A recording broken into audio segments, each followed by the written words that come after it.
Hi, it's Millie again with Anime and Nos. This will be my second voice post. And today, what I wanted to discuss was comments. When I'm at work, I'm always reminded of how healthy I eat or how little I am. I really loathe any comments whatsoever in regards to what I am eating or how I look because no matter if they are positive or negative, it makes me constantly aware of my body and what I'm putting in my mouth, which is never a good thing with someone with an eating disorder. Um, Once on a particularly hard ED day for me, a fellow coworker was commenting on their diet and how they only snack on fresh fruits.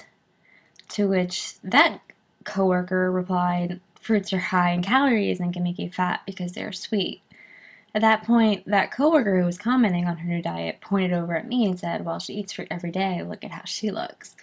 And again, there was the reiteration of how high in calorie fruits are and how you'll get fat if you constantly eat fruits, which made me completely like I'm already pretty picky and insane about the fruits that I do eat and the fruits that I stay away from. It just made it 10 times worse because now it's like I'm thinking about the fruit that I'm eating when it's a healthy snack to have. And I mean, I do calculate that into my calories, but I don't know. I know I can't control what people say and what people do, but like these comments, it's really hard for me to deal with. So at that point, I try to use as many skills as I can.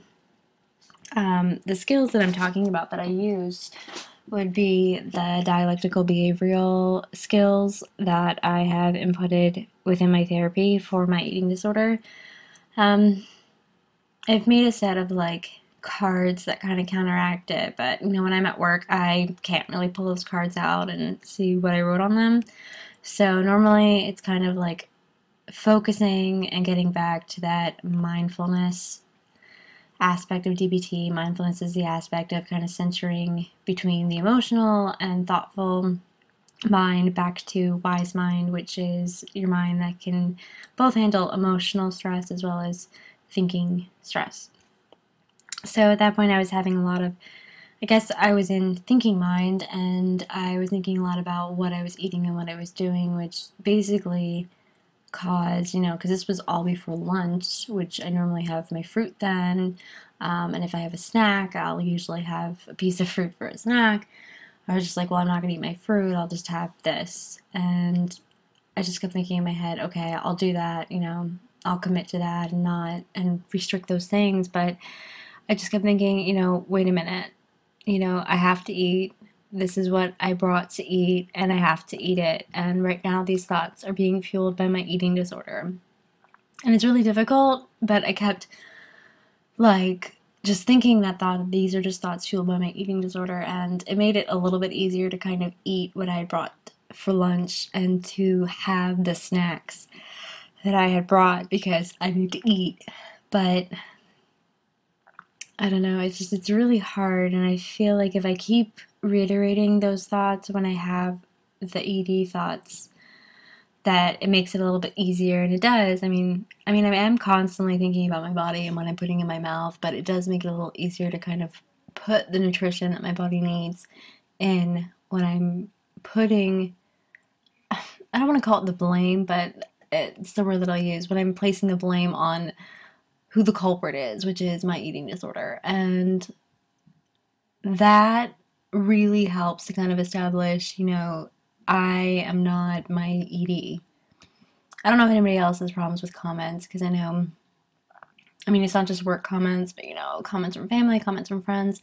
So it's really difficult for me, which is one of the reasons why I don't do video posting. I do voice posting instead because right now comments are pretty hard for me.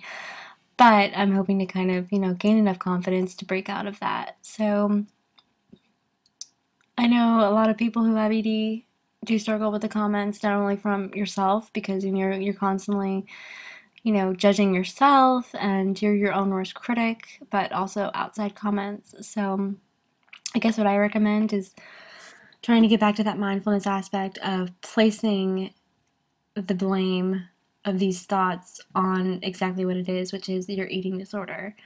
And doing that also helps to empower you in a sense where, okay, well, this is my eating disorder. This isn't me. These thoughts are fueled by my eating disorder. And that alone is pretty powerful because it makes things, it gives you more insight really on what you're dealing with and what you're having to go through. You know, I'm not going to say that just saying, oh, these are my eating disorder thoughts and then, you know, eat something. I'm not saying the first time you do that that's going to help, but the more you do it and the more you focus on what it really is, the easier it is to kind of overcome these thoughts. You know, I deal with these thoughts every day, and some days are harder than others, some days are easier than others. But I know when I try to combat the thoughts and just the negativeness of, you know, myself and others, it does help. And, you know, I realize that I don't want this to become, I don't want my eating disorder to become who I am. It's just a part of me, but it isn't me. And that's probably something that a lot of ED sufferers, me personally, I deal with all the time because I think my eating disorder is me, but it's not. It's just a part of me that I'm trying to recover from. Your ED doesn't make you who you are, and I just hope that everyone realizes that it's just a piece of you, like everything else. Well, anyway, I hope you and oh, thank you. Sorry, I can't really talk. Thank you for listening, and I hope that there was some kind of, you know, resonance in what I was talking about for people who suffer from ED or are recovering. So stay tuned for the next vlog or voice post that I make. Thank you.